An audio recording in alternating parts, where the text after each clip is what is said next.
Hi viewers, welcome to ఆదాన్ మరోకోణం. నేను మీ ప్రసాద్. జగన్ని నీడలా వెంటాడుతున్న రఘురామకృష్ణంరాజు. మరి జగన్మోహన్ రెడ్డి గారి బెయిల్ త్వరలో రద్దు కాబోతుందా? ఈ టైటిల్ ఎందుకు పెట్టవలసి వచ్చింది, అసలు ఏ కేసులు అనేది మీకు పూర్తిగా వివరిస్తాను.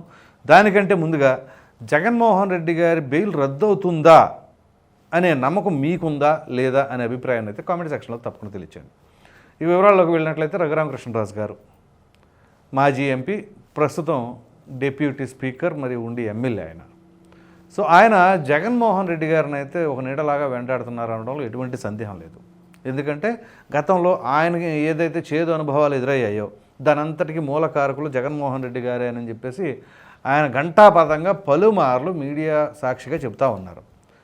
సో ఇప్పుడు ఏదైతే ఆయన పైన 3rd డిగ్రీ కస్టోడియల్ టార్చర్ చేశారు అని చెప్పేసి గుంటూరు నగరంపాలెం పోలీస్ స్టేషన్లో ఫిర్యాదు చేశారు. దానికి సంబంధించిన కేసులో ఆల్రెడీ విజయపాల్ గారు, అట్లాగే తులసిబాబు వీళ్ళని అదుపులోకి తీసుకున్నారు. ఇక రేపో మాపో పివి సునీల్ కుమార్ కూడా అరెస్ట్ కాబోతున్నారు. ఇది ఒకటి. ఇది కాకుండా జగన్మోహన్ రెడ్డి గారు కూడా ఈ కేసుకు సంబంధించిన దాంట్లో ఉన్నారు అని చెప్పేసి A3గా జగన్మోహన్ రెడ్డి గారి పేరుంది. సో ఈయన కూడా త్వరలో అరెస్ట్ కాబోతున్నారు, విచారణకు పిలవబోతున్నారు అనేది. విచారణకు పిలుస్తున్నారు, అరెస్ట్ అనేది తర్వాత. ఆ విచారణలో సహకరించాలి, దానికి సంబంధించిన అంశాలు చెప్పాలి. అయితే జగన్మోహన్ రెడ్డి గారు విచారణకు వస్తారా? ఇది చాలా ఆసక్తికరమైన విషయం. ఎందుకంటే ఆయన ఏదైతే మొన్న పాస్పోర్ట్కి సంబంధించిన అంశంలో జస్ట్ 20,000 రూపాయలు కోర్టుకు వెళ్ళి అక్కడ సమర్పించాల్సి వస్తే దానికే ఆయన వెళ్ళాల. మరి అటువంటిది ఇప్పుడు పోలీసు విచారణకి ఆయన వెళతారా, వెళ్ళరా, ఏంటి అనేది చాలా పెద్ద ట్విస్టు. ఎందుకంటే ఇప్పుడు ఆల్రెడీ వీళ్ళని ఒకరి తర్వాత ఒకరు పిలుస్తూ ఉన్నారు. దాని తర్వాత ఇదిగో సాక్ష్యాధారాలు ఎలా ఉన్నాయని చెప్పేసి ఇక్కడ పోలీస్ ఇన్వెస్టిగేషనే కాకుండా రఘురామకృష్ణంరాజు గారు కూడా మరి ఆయన ఏ విధంగా ఇన్ఫర్మేషన్ గ్యాదర్ చేస్తున్నారు కానీ మరి ఆయన ఒక టీం ఉన్నట్లుంది, గట్టిగా అన్ని మానిటర్ చేసినట్టున్నారు. ఎందుకంటే అసలు తులసిబాబు అక్కడికి వచ్చి రఘురామకృష్ణంరాజు గారి పైన కూర్చొని ఈ విధంగా చేశారు అని చెప్పేసి ఆయన బయట పెడితేనే తెలిసింది. ఆయన అనుమానాన్ని వ్యక్తపరిచిన తర్వాత పోలీసులకి ఆ ఇన్ఫర్మేషన్ ఇస్తే పోలీసులు దానిపైన కూడా విచారణ చేసి నిర్ధారించుకున్న తర్వాత ఆయన పిలిచారు, ఎవరిని, తులసిబాబుని. సో ఆ విధంగా ఆయన టీంని కూడా బాగానే మానిటర్ చేస్తుంది. అయితే ఇప్పుడు ఈ కేసుకు సంబంధించిన ఎపిసోడ్ ఒక ఎత్తు. ఇప్పుడు తులసిబాబు, విజయపాలు, పివి సునీల్ కుమార్, తర్వాత జగన్మోహన్ రెడ్డి గారు అంటున్నారు. ఇవి కాకుండా ఇంకొక కేసు ఉంది. ఏదైతే ఆయనకి సుదీర్ఘంగా బెయిల్ పైనే ఉన్నారు అని చెప్పేసి మరి ప్రజాప్రతినిధులకు సంబంధించిన కేసులో మరి అవన్నీ కూడా త్వరగా తేల్చాలని ఆల్రెడీ సుప్రీంకోర్టు చెప్పింది, అది వేరే విషయం. అయితే ఇప్పుడు ఆ బెయిల్ రద్దు చేయాలి అని చెప్పేసి మరొక పిటిషన్ వేసారు, గుర్తుందా మీకు, రఘురామకృష్ణంరాజు గారు. దానికి సంబంధించిన దాంట్లో కూడా చాలా ఇంట్రెస్టింగ్ న్యూస్ ఉంది. అదేంటి అంటే ఇప్పుడు ఆ బెయిల్ రద్దు అయ్యే స్కోప్ ఉందా లేదా, అది కూడా చాలా పెద్ద ట్విస్ట్. ఏంటి అంటే ఇప్పుడు అది సుప్రీంకోర్టులో ఉంది. దాని విచారణ ఏదైతే ఆ విచారణ ఉందో అది ధర్మాసనంలో కొన్ని మార్పులు చేర్పులు చోటు చేసుకుంటున్నాయి. అదేంటి అంటే ఇప్పటి వరకు ఈ కేసుకు సంబంధించి justice Abhay S Oka, justice Pankaj Mithal ఈ బెంచ్ వాళ్ళు విచారించారు. అది ఇప్పుడు బెంచ్ మారిందండి. ఇదే ట్విస్ట్ ఇక్కడ. అది మారి ఎవరి దగ్గరికి వెళ్ళిందంటే జస్టిస్ బివి నాగరత్న, అలాగే జస్టిస్ సతీష్ చంద్ర శర్మ వీళ్ళ యొక్క బెంచ్కి బదిలీ చేసేసింది సుప్రీంకోర్టు. ఇప్పుడు ఇదే పెద్ద ట్విస్టు. ఎందుకని ఒక బెంచ్ నుంచి ఇంకో బెంచ్ బదిలీ చేయాల్సిన అవసరం ఏమొచ్చిందంటారు? అనేక రకాలైన అనుమానాలు. సో సాధారణంగా న్యాయస్థానాల్లో మరి ఎవరు కూడా అనుమాన పడవలసిన అవసరం ఉండదు. ఎందుకంటే న్యాయస్థానాలు అనేవి స్వతంత్ర ప్రతిపత్తి కలిగిన సంస్థలు. పైగా మన రాజ్యాంగం ప్రకారంగా ప్రతి ఒక్కళ్ళకి ఏదైనా సరే అన్యాయం జరిగినా, వాళ్ళకి ఏదైనా ఇబ్బంది కలిగినా కోర్టుల పైన ఉన్న నమ్మకంతో కోర్టులకు వెళ్తారు, కోర్టులో న్యాయం జరుగుతుందని చెప్పేసి. సో ఇప్పుడు జగన్మోహన్ రెడ్డి గారికి ఏ ప్రజాప్రతినిధికి లేనంత స్వేచ్ఛ అనుకోండి, మరి ఆ బెయిల్ అనుకోండి, ఏ విధంగా వచ్చింది? ఇది పెద్ద ప్రశ్న కదా. ఎందుకంటే గతంలో అంటే ఆయన ముఖ్యమంత్రిగా ఉన్నారు. సరే, ముఖ్యమంత్రిగా ఉన్నారు కాబట్టి నేను ప్రజల గురించి, ప్రజాసేవ గురించి నేను అనేక రకాలుగా బిజీగా ఉన్నాను అని చెప్పేసి అన్నారు. కాబట్టి ఆ సమయంలో కోర్టుకు రావాలి అంటే సుమారు 60 లక్షల రూపాయలు ఖర్చు అవుతుంది. కాబట్టి ప్రజాధనం ఖర్చు చేయడం ఇష్టం లేదు, అందు గురించి అని చెప్పేసి ఆయన పిటిషన్ వేశారు. దానికి సంబంధించి అక్కడ వెళ్ళడానికి సరే అప్పుడు ఎగ్జామ్షన్ దొరికింది, వెళ్లకుండా ఉండటానికి. అయితే మరి ఢిల్లీ సీఎం ఎవరండి ఒకప్పుడు, అంటే మాజీ సీఎం అరవింద్ కేజ్రీవాల్, ఆయన అరెస్ట్ చేసినప్పుడు ఆయన సీఎంఏ కదా, మరి ఆయన ఎందుకని అరెస్ట్ చేశారు, జగన్మోహన్ రెడ్డి గారిని ఎందుకు అరెస్ట్ చేయలేదంటారు? ఇది ఎవరికి అంత చిక్కని ప్రశ్న ఇది. అట్లాగే ఇప్పుడు ఆయన సీఎం కూడా కాదు, కనీసం ప్రతిపక్ష నాయకుడు కూడా కాదు కదా. సో అటువంటి తరుణంలో అప్పుడంటే ముఖ్యమంత్రి గారు కాబట్టి ప్రజాసేవకు సంబంధించిన కార్యక్రమాలకు హాజరవ్వాలి కాబట్టి అప్పుడు బిజీగా ఉన్నారు. సరే 60 లక్షల రూపాయల నిధులు ప్రజాధనం ఖర్చు అవుతుందని చెప్పేసి అన్నారు కాబట్టి ఓకే, కోర్టు కన్సిడర్ చేసింది అనుకోవచ్చు. మరి ఇప్పుడు ఏం జరిగింది? ఇప్పుడు ఆయన ఓటమి చెంది 7 నెలలు అయినా కానీ మరి ఎందుకని విచారణకి వెళ్ళట్లేదు? ఇది ఎవరికి అంత చిక్కట్ల. సో ఇక్కడ వీటన్నిటికీ మరి సమాధానమైనా రేపు బెంచ్ మారింది.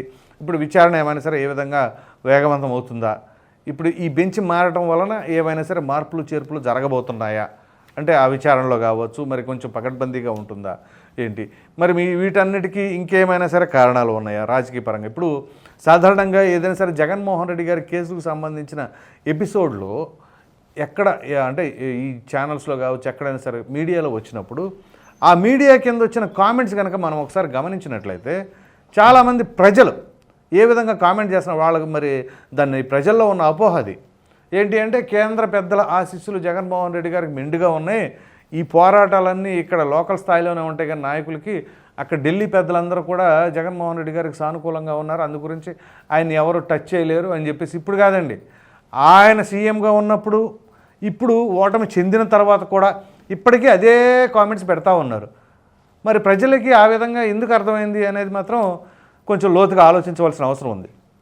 ఎందుకంటే ఇక్కడ ప్రజాప్రతినిధులు ఎవరైనా సరే ఖచ్చితంగా వాళ్ళ మీద కేసులు ఉంటే ఆ కేసులకు సంబంధించిన అంశాలు త్వరతగితేనే తేల్చాల్సిందే అని చెప్పి సుప్రీంకోర్టు హైకోర్టుకి ఆర్డర్లు పాస్ చేసి కూడా సంవత్సరాలు గడుస్తున్నా కానీ ఇక్కడ ఈ ప్రజాప్రతినిధుల కేసులు మాత్రం ముందుకు జరగట్లా. సో ప్రజలకి ఒక రాంగ్ సిగ్నల్, రాంగ్ సంకేతం అనేది వెళుతలేదా? ఎందుకని ఈ విధంగా జాప్యం? అదే ఇప్పుడు ఒక సామాన్యుడు ఉన్నాడు అనుకోండి, అతని పైన ఒక ఆరోపణ, ఒక నిందో వస్తే అది కేసులో ఎంత తీవ్రంగా ఉంటాయి, ఎంత ఫాస్ట్గా నడుస్తాయి, పోలీసులు ఎలా వ్యవహరిస్తారు? మరి ప్రజాధనం తినేశారు అని చెప్పేసి ఆరోపణలు ఎదుర్కొంటున్న వారిపైన ఎందుకని ఇంత జాప్యం జరుగుతూ ఉంది? ఇది ప్రజలకి ఈ అనుమానాన్ని నివృత్తి చేయవలసిన బాధ్యత కూడా అటు పోలీసులపైన ఇటు న్యాయస్థానాలపైన కూడా ఉంటుంది. సో ఇక్కడ మనం గమనించవలసిన అంశం ఏంటి అంటే ఏదైనా సరే ఇటువంటి అంశాలు వచ్చినప్పుడు ఇప్పుడు ఏదో జరగబోతుందని ఇప్పుడు మనమే చాలా వీడియోస్ చేసాం, చాలా మీడియాస్లో కూడా ఇట్లాంటి కథనాలు వచ్చినాయి. ఇంకేముంది, అయిపోయింది, లోపల చేస్తారు, అదే చేస్తారు, ఇదే చేస్తారు అని చెప్పేసి ప్రస్తుతం అధికారంలో ఉన్న పార్టీ నాయకులు కూడా చెబుతూ ఉన్నారు. కానీ రాజకీయ విశ్లేషకులు చాలామంది అభిప్రాయపడ్డారు. అఫ్కోర్స్ అది వేరే విషయం. ఎంతమంది ఎన్ని అభిప్రాయాలు వ్యక్తపరిచినా కానీ ఇక్కడ ఆ కేసుకు సంబంధించిన అంశం మాత్రం ముందుకు జరగట్లేదు. ఒకవేళ నిజంగానే ముందుకు వెళ్ళింది అనుకోండి, అప్పుడు వైసీపీ వాళ్ళకు కూడా మంచి అడ్వాంటేజ్ ఉంటుంది. ఒకవేళ నిజంగానే జగన్మోహన్ రెడ్డి గారు ఎటువంటి అవినీతికి పాల్పడలేదు అని కోర్టులు తేల్చేసింది అనుకోండి, క్లీన్ అండ్ గ్రీన్, ఇంకేం లేదు, హ్యాపీ, ప్రశాంతంగా ఉండొచ్చు. ఇంకెవరు కూడా తెలుగుదేశం వాళ్ళు కావచ్చు, జనసేన వాళ్ళు కావచ్చు, బీజేపీ వాళ్ళు కావచ్చు, ఏ ఒక్కరు కూడా నోరు తెరిచి జగన్మోహన్ రెడ్డి గారి గురించి మాట్లాడటానికి అర్హత ఉండదు. మరి అటువంటప్పుడు ఇది వైసీపీ వాళ్ళకి మంచిదేగా. మరి అది విచారణ ఎందుకు జరగట్లేదు? అదేమిటి అంటే డిశ్చార్జ్ పిటిషన్ల మీద పిటిషన్లు, చాలా డిశ్చార్జ్ పిటిషన్లే దాఖలైనాయి అని చెప్పేసి సాక్షాత్తు న్యాయవాదులు సైతం చెబుతూ ఉన్నారు. కాబట్టి ఈ కేసుకు సంబంధించిన అంశంలో మరి ఇప్పుడు బెంచ్ మారింది కాబట్టి ఏమైనా సరే మార్పులు చేర్పులు జరగబోతున్నాయా? ఇదంతా ఒక ఎత్తు అయితే ఏదైతే రఘురామకృష్ణరాజు గారు ఇప్పుడు ఫిర్యాదు చేసిన కేసు ఉంది చూసారా, కస్టోడియల్ టార్చర్, దానికి సంబంధించిన ఎపిసోడ్లో ఆయన పోలీసు విచారణకు పిలవబోతున్నారు అని చెప్పేసి మరి చాలామంది రాజకీయ విశ్లేషకులు సైతం అభిప్రాయపడుతూ ఉన్నారు. ప్రస్తుతం ఆయన లండన్లో ఉన్నారు, నెలాఖరు వరకు ఉంటారట. మరి ఒక 1-2 నెలల లోపే ఇదంతా కూడా జరగబోతుంది అనే అభిప్రాయాన్ని అయితే వ్యక్తపరుస్తున్నారు. మరి చూడాలి, ఇప్పుడు ఇది జనవరి నెల, మరి మార్చి నెల లోపల ఇవన్నీ కూడా జరిగిపోతాయి.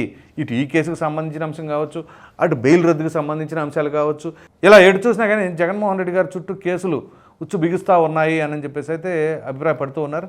మరి చూడాలి, మరి ఎంత త్వరగా తేలుతాయా లేదా ఇప్పటివరకు ఎలా కొనసాగిందో అలాగే కంటిన్యూ అయిపోతుందా లేదా తెలియాలి అంటే మరి ఆ కోర్టు విచారణలో ఏం జరుగుతుందనేది వేచి చూడవలసి ఉంది. ఈ వీడియో కనుక మీకు నచ్చినట్లే లైక్ చేయండి, షేర్ చేయండి. అదేవిధంగా నేను వీడని నీడను నేనే అనే పాత సినిమాలో పాట ఉంటుంది, అట్లాగే జగన్మోహన్ రెడ్డి గారిని నీడలా వెంటాడుతున్న RRR గారు ఇప్పుడు ఏదైతే ఆ కేసుకు సంబంధించిన అంశం కావచ్చు, బెయిల్ రద్దుకు సంబంధించిన కేసు కావచ్చు, వీటిపైన మీ విలువైన అభిప్రాయాన్ని, ఆయన బెయిల్ రద్దు అవుతుందా, అట్లాగే పోలీసు విచారణకు హాజరవుతారా అన్న దానిపైన మీ అభిప్రాయాన్ని కామెంట్ సెక్షన్లో తప్పకుండా తెలియచేయండి. మరిన్ని వీడియోస్ కోసం మన ఆదాన్ ఛానల్ని సబ్స్క్రైబ్ చేయడం మాత్రం మర్చిపోకండి. Thank you.